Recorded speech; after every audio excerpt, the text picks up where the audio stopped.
हुकूमत ने जी तनख्वाहदार तबके के लिए जो टैक्स रिटर्न वाला सिस्टम है उसको आसान बनाने के लिए एक नया ऑटोमेटेड टैक्स फाइलिंग सिस्टम मुतारिफ करवाया है। ये ऑटोमेटेड जो सिस्टम है इसके ज़रिए CNIC हो, तनख्वाह से कटने वाला टैक्स हो, बैंक अकाउंट्स हो, रजिस्टर्ड ख़रीदारियों की मालूमात खुद ब खुद हासिल हो सकेंगी। और इस नए निज़ाम के तहत जो मुख्तलिफ क्वेश्चंस हैं या मुख्तलिफ क्वेरीज़ हैं उनको कैटर किया जाएगा, ताहम रिटर्न जमा करवाने का जो अमल है उसको आसान या ट्रांसपेरेंट करने के लिए ये सिस्टम मुतारिफ करवाया गया। फ़िलहाल ये अंग्रेज़ी ज़बान में अवेलेबल है, लेकिन इसका उर्दू वर्जन भी है। वो एंड ऑफ जुलाई तक आई गेस इसको मुतारिफ करवाया जाएगा। दीगर इलाकाई ज़बानों के हवाले से भी किया है, लेकिन प्राइम मिनिस्टर शहबाज शरीफ साहब ने FBR को भी हिदायत दी है इस हवाले से कि शहरियों की सहूलत के लिए इस चीज़ को मेक श्योर किया जाए कि ये ईजी और एक्सेसिबल हो। इस पर ज़रा मज़ीद इस सिस्टम के हवाले से और जो टैक्स रिटर्न हम हमेशा सुनते हैं, इस पे हम ज़रा बात कर लेते हैं। हमारे साथ ज़रगाम वड़ाई साहब मौजूद हैं, टैक्स लॉ एक्सपर्ट हैं, उनको हम खुशामदीद कहते हैं। थैंक यू जी, बहुत शुक्रिया। ज़रगाम साहब, थोड़ा सा हमें इस सिस्टम के हवाले से एक्सप्लेन कीजिएगा ताकि लोगों को भी और मेरी अंडरस्टैंडिंग के लिए भी एक चीज़ क्लियर हो जाए।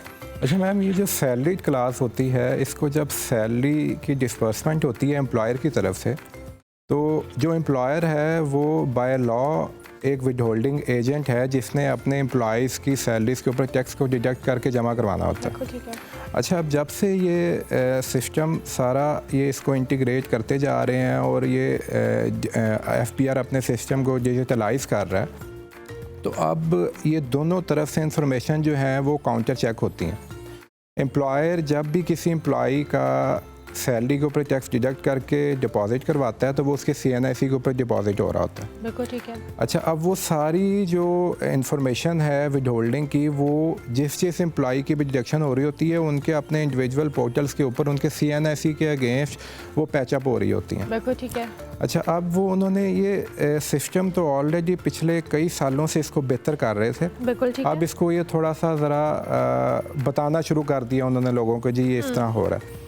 ये लास्ट ईयर भी अपार्ट फ्रॉम सैलरीड इंडिविजुअल्स जो बिजनेसेस भी थे उनकी भी टैक्स रिटर्न्स के अंदर ऑटोमेटिकली जो विद होल्डिंग की डिटेल्स थी वो फैच हो रही थी रिटर्न्स के अंदर। ओके। ठीक है। अभी ये सैलरीड क्लास के लिए क्योंकि ये ज़्यादा ईजीली एक्सेसिबल इसलिए है क्योंकि उनकी ईयर में एनुअली 12 सैलरीज आनी है और उस पर 12 डिडक्शंस होनी है। बिल्कुल सही। तो वो उसका ट्रैक जो है और उसकी जो काउंटर चेक है वो इतना ज़्यादा डिफ़िकल्ट नहीं है जितना बिजनेसेस, क्योंकि बिजनेसेस की तो थाउजेंड्स ऑफ ट्रांजैक्शंस हो रही होती हैं जिसके ऊपर टैक्स की डिडक्शंस हो रही होती हैं। अच्छा, वो कर ये इस तरह रहे हैं कि सैलरीड क्लास के लिए उन्होंने एक सिंप्लीफाइड सैलरीड इंडिविजुअल्स के लिए रिटर्न फॉर्मेट इंट्रोड्यूस किया हुआ है पिछले कई सालों से, उसको वो बेहतर करते जा रहे हैं, जिससे वो आपसे अभी ये जो इस सिस्टम की जो अभी प्राइम मिनिस्टर ने बात की है उसमें वो 8 डिजिटल विंडोज़ लॉन्च कर रहे हैं, जिसमें हर डिजिटल विंडो के अंदर वो आपसे इनिशियली जब आपने अपने लॉगिन से आपने लॉगिन किया है पोर्टल को, तो आपके CNIC का पोर्टल को चला गया। बिल्कुल ठीक है। अब वो आगे आपसे आपके एम्प्लॉयर की डिटेल पूछेंगे।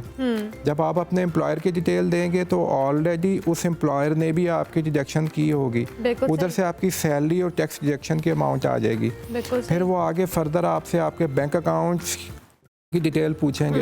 अभी ये बैंक्स की जो डिटेल्स हैं ये इतनी अलाइन नहीं हुई, मगर इनका टारगेट यही है कि जो क्लोजिंग बैलेंसेस हैं वो भी वो बैंक से वेरीफाई करके आपके पोर्टल पे क्लोजिंग बैलेंसेस आ जाए। ओके। अच्छा, और फिर उसके बाद ऐसी परचेजेस जो कोई टैक्सेबल परचेजेस हैं और जो रिटेलर या जिससे आपने परचेज़ की है अगर वो रिपोर्ट कर रहा है आपके CNIC के ऊपर तो वो परचेजेस भी फैच हो जाएंगी। इस तरह ये स्टेप बाय स्टेप आप अपनी एक बेसिक इन्फॉर्मेशन दे के एक जो लेमैन है जिसकी कोई ज़्यादा कॉम्प्लिकेटेड कोई टैक्स की वर्किंग्स नहीं है और वो सिर्फ सैलरी इनकम अर्न कर रहा है, तो वो सिर्फ इस बेसिक इन्फॉर्मेशन से अपनी एक सिंप्लीफाइड जो रिटर्न है उसको फाइल कर सकता है, ताकि वो ज़्यादा से ज़्यादा, क्योंकि सैलरी क्लास एक ऐसी क्लास है जिसको हमेशा से टारगेट भी किया जाता है और जिससे टैक्स लेना सबसे आसान है, क्योंकि उसके हाथ में नहीं होता कि वो कुछ टैक्स मैनेजमेंट कर सके या कुछ कर सके। और एम्प्लॉयर के लिए भी आसान होता है कि वो अपनी रिस्पॉन्सिबिलिटीज़ अपने प्रोफाइल को करने के लिए एम्प्लॉयज़ की डिडक्शन पूरी करके वो उनकी जो पेमेंट्स है वो कर देते हैं। बिल्कुल सही। तो वो उस सैलरी क्लास के लिए इसको टैक्स की डिडक्शंस को वो करना और फिर उसके ऊपर बटन डालना अभी लास्ट ईयर का जो सर्वे था, जो रिपोर्ट्स आई थी, जो नंबर्स आए थी, टेक्सटाइल सेक्टर से ज़्यादा सैलरीड क्लास ने टैक्स दिया था।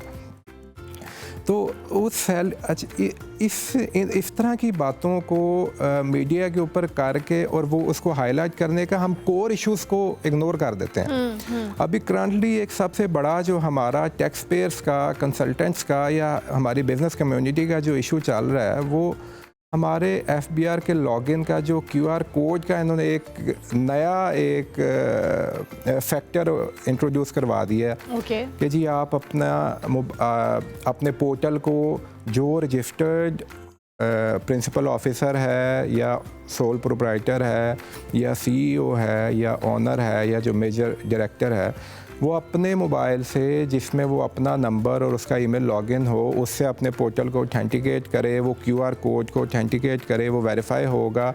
और फिर अगर कोई भी डिवाइस ऐड करनी है तो वो उस मोबाइल से उसको जब तक ऑथेंटिकेट नहीं करेगा वो लॉगिन नहीं हो सकेगा।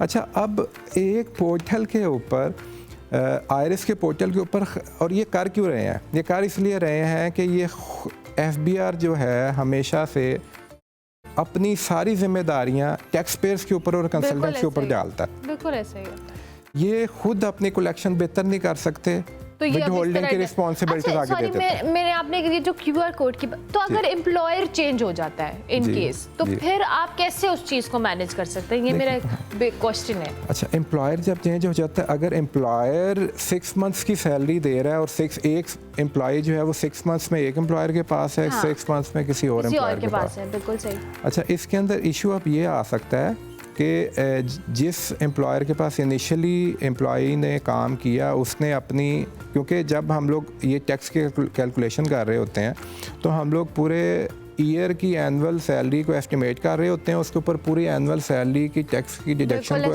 एस्टिमेट करते हैं और उसके ऊपर मंथली डिवाइड करके हम लोग उस हिसाब से डिडक्शन शुरू करते हैं।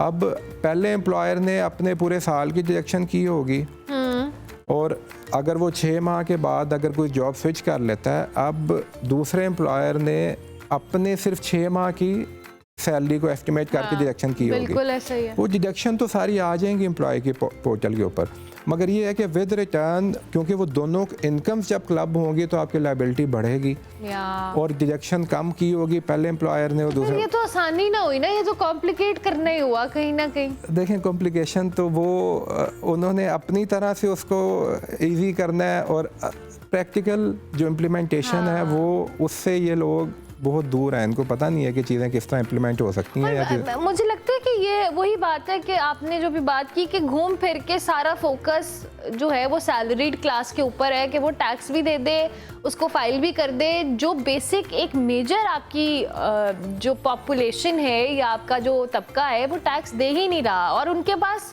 100 तरीके हैं इस चीज़ को कवर अप करने के। निकलने के आप रिटेलर्स को अभी तक नहीं ला सके, आप बिज़नेस कम्युनिटी को अभी तक ये कॉन्फिडेंस नहीं दे सके कि वो टैक्स नेट में आए।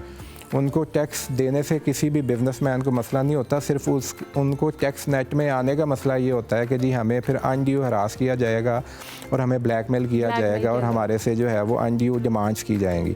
तो असल तो फोकस होना चाहिए कि ये इन छोटी मोटी ये कॉस्मेटिक अपने इमेज को सेव करने के लिए, फेस सेविंग के लिए इन चीज़ों को प्रेस रिलीज से बजाय आपको कुछ कोर इश्यूज़ को एड्रेस करना पड़ेगा। अच्छा सॉरी, मेरा इस जो पोर्टल है इसके हवाले से मेरा एक और सवाल है कि जो आपने कहा कि स्टेप बाय स्टेप तमाम चीज़ें अगर जो सैलरी क्लास का या एम्प्लॉय है वो दे रहा है, उसका ऑनलाइन पोर्टल अपडेट हो रहा है, तो जो हम हर साल टैक्स रिटर्न फाइल करते हैं जिसमें हम आप जैसे एक्सपर्ट्स की हेल्प लेते हैं, तो क्या हम खुद से ये चीज़ कर सकते हैं अब टैक्स रिटर्न? जी खुद से आप कर सकते हैं मैम, मगर देखें जो टैक्स रिटर्न है उसमें खाली ये नहीं होता कि आपने इनकम को कैलकुलेट कर लिया और टैक्स की डिडक्शन को उसमें कर दिया। किसी भी इंडिविजुअल की जो एक कोर इम्पोर्टेंस की जो चीज़ होती है वो वेल्थ स्टेटमेंट होती है। आपके एसेट्स क्या हैं, आपके प्रीवियस ईयर कितने एसेट्स थे, ड्यूरिंग द ईयर एसेट्स में क्या एडिशन हुई है, क्या एक्रीशन आया है, क्या डिक्रीशन आया है, और फिर उसके अंदर जो भी कुछ रिकॉन्सिलेशन है वो आप किस तरह कर रहे हैं। तो वो जो वेल्थ की जो चीज़ें हैं, वेल्थ को आपने किस तरह रिकॉन्साइल करना है, अपने एसेट्स को किस तरह डिक्लेयर करना है, एक प्रोफेशनल चीज़ है, उसके लिए एक लेमैन के लिए जो है वो करना मुश्किल होगा। लेकिन अगर किसी को की एसेट नहीं है और एक सैलरीड बंदा है, सैलरीड क्लास के लोग बेचारे अब कोई एसेट कर भी नहीं सकते, इसलिए एफबीआर को भी पता है कि जो हालात हैं सैलरीड बंदा सिर्फ अपनी सैलरी में सर्वाइव कर ले तो वही बहुत है, बिल्कुल ठीक। तो वो एसेट उसके क्या बनने हैं। मगर वेल्थ जो स्टेटमेंट है उसके लिए एक लेमैन अपनी चीज़ों को रिकॉन्साइल नहीं कर सकता। इनकम की हद तक सैलरी डिक्लेयर कर दे, टैक्स डिडक्शन डिक्लेयर कर दे, लेकिन at the end of the day आपको सारी चीज़ों को मैनेज करने यू नीड एन एक्सपर्ट। और जाहिर है फिर उस चीज़ को अगर आप पोर्टल बना भी रहे हैं उसमें स्टेप बाय स्टेप, ये पोर्टल प्रैक्टिकल कितना होगा अगर इसकी हम सक्सेस रेट की बात करें? मैम देखिए, ये पोर्टल ऑलरेडी ये जो IRIS जिसकी हम बात कर रहे हैं 2014 से इम्प्लीमेंटेड है। उसी पोर्टल के अंदर ये रिटर्न फॉर्म्स को एडवांस करते रहते हैं, उसको बेहतर करते जाते हैं। पोर्टल की जो इम्प्लीमेंटेशन है, जो इफेक्टिवनेस है, उसके ऊपर हमें कोई दो राय नहीं है।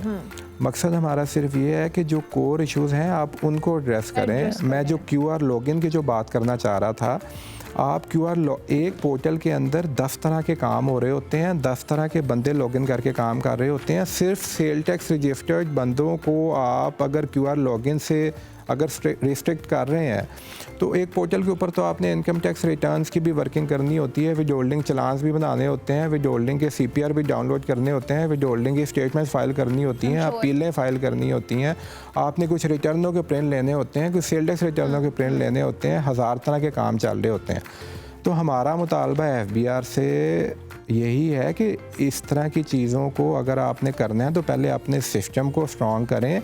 और इस तरह रिस्ट्रिक्ट अगर आप पोर्टल के लॉगिन को रिस्ट्रिक्ट कर देंगे, सारा सिस्टम जाम हो जाएगा। अभी पिछले 3 माह से इसी वजह से सारा सिस्टम चौक हुआ है कि रिटर्न फाइल नहीं हो पा रही, पोर्टल लॉगिन नहीं हो पा रहा। हम लोग ये कह रहे हैं कि जी अगर आपने सेल टैक्स रिटर्न की सबमिशन को कोई चेक करना है तो उसकी फ़ाइनल सबमिशन के ऊपर चेक लगाएं, पोर्टल को रिस्ट्रिक्ट ना करें। पोर्टल को रिस्ट्रिक्ट करने से बाकी सारे काम भी रुक जाते हैं। आप सेल टैक्स की रिटर्न्स की जो फाइनल सबमिशन है उसके ऊपर आप अपना वेरिफिकेशन लगाएं, QR कोड की लगाएं, उस पर जो मर्जी रिस्ट्रिक्शन लगाएं, मगर पोर्टल को तो एक्सेसिबल रहने दें ताकि बाकी काम तो चलता रहे। बिल्कुल ठीक है। और वही बात है कि ये जो अभी जरगाम साहब भी बात कर रहे हैं कि कन्वीनियंस अपनी जगह, अगर ये ऑलरेडी सिस्टम काम कर रहा है, इसमें चीज़ों को एडवांस करने की जहाँ पे कोशिश की गई है, लेकिन at the end of the day वही बात है कि सैलरीड क्लास जो टैक्स दे रहा है, और 314 बिलियन टैक्स है जो कि FBR का अपना जो टारगेट है उससे भी कहीं ज़्यादा है जो सैलरीड क्लास ने टैक्स पे किया। और इसमें जो दीगर लोग हैं जो कि इनडायरेक्ट टैक्स देते हैं या देना चाहिए वो नहीं दे रहे। और अभी इसमें बिजनेसमैन का भी हम जिक्र कर रहे थे, टेक्सटाइल का जिक्र कर रहे थे, वो बहुत सारे ऐसे सेक्टर्स हैं जो टैक्स पे नहीं कर रहे हैं। अपना टैक्स नेट बढ़ाने की बजाय अगर हम वाकई सो राइट कि हम अपने कोर इश्यूज़ को जब तक एड्रेस नहीं करेंगे, हाउ कैन वी एक्सपेक्ट कि हमारा जो टैक्स नेट के अंदर ज़्यादा लोग आएंगे और वो टैक्स पे करेंगे।